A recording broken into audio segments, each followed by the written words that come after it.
I bring you World Cup news. World Cup news has arrived. World Cup news. And we are the World Cup boys here at the Give and Go. We must acknowledge this crazy news that has been decided for 2030. The 2030 World Cup.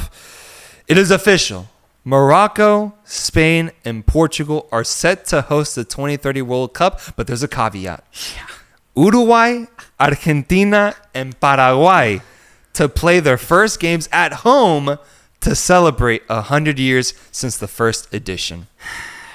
So 6 countries will technically be hosting the 2030 World Cup. Yeah. I mean, I'll be honest, my initial reaction is I just wish it was in Argentina, Paraguay, Uruguay as the whole thing. It had to be, man. I can't believe that opportunity was missed.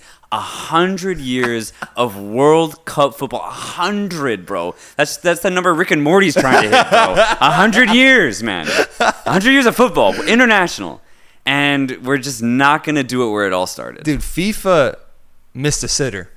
They missed a sitter. Like, they fucking missed it, dude. Like, I don't know what. The ball was right there in front of them, and they just scuffed it. I don't know what happened, bro, because no disrespect to Portugal, to Spain, to Morocco. I'm sure they would host an incredible World Cup, but the decision to combine these two, I mean, you're hearing, in the bushes, you're hearing rumblings and whistlings of, corruption, because with the implementation of Uruguay, Argentina, and Paraguay getting a few games in this tournament, technically that will go down as a partially South American World Cup, which means they won't be able to bid for 8 more years. Meaning that in 2030, the stage will be set for a World Cup in Saudi Arabia, which is what a lot of people think this was all set up to do, because Asia will then be able to bid for a tournament, which conveniently they have just pulled out from this bid, the 2030 bid, to make way for this decision.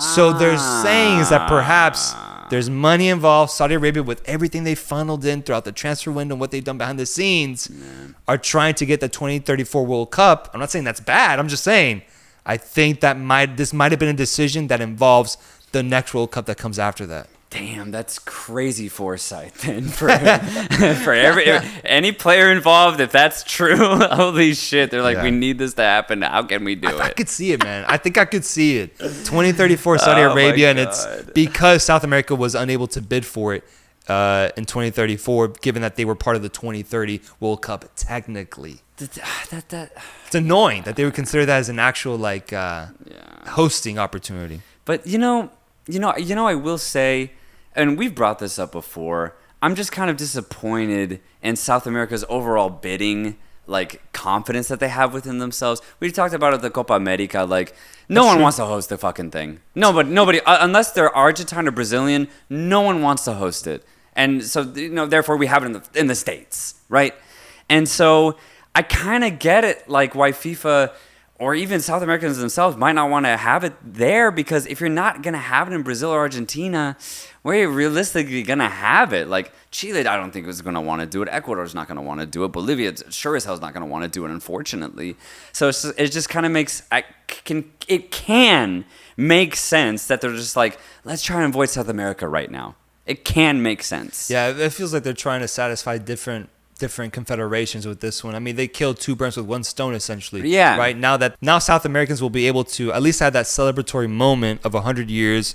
Argentina will get their games. Paraguay will get their games. Uruguay will get their games. But then just the logistical idea of, playing a game against who knows. That's the thing.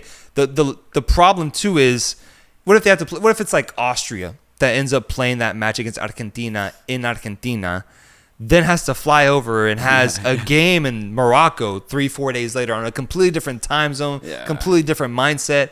I wonder if that's being taken into account. Maybe there's a week-long break in between those matches. Teams, I would hope so, but if they try to keep it accustomed to the regular World Cup schedule, it's going to be insane logistically for those first few matches for the teams that aren't Argentina, Uruguay, Paraguay competing against them. Yeah, geez, yeah. The logistics for those opponents, man, they're fucking screwed. nightmare, man. They're screwed. I will say though that I have always wanted an Iberian World Cup with Morocco included, just because of the cultural, history that they share in that region. I've always wanted that, so I actually think it's dope that there's going to be a World Cup in that specific region of the world. I honestly can't wait for it. I just still think it's a crazy, hugely missed opportunity that it's not going to be in Argentina and Uruguay for the whole month. I think that's where I stand. It's Ultimately, really I'm like, man, like, what a missed opportunity. I don't think Morocco, Portugal, and Spain will be a bad... Bro, the final at Santiago Bernabeu, probably. Yeah, Camp Nou. Yeah. Like, it's going to be insane, the stages that we're going to see on really amazing pitches. But, yeah, I was kind of hoping that would happen in 2034. Right. And 2030 could be South America's. That's it. It Yeah. just shifted 4 years. We got time, man. Come on. We do, man. Come we on. do, so.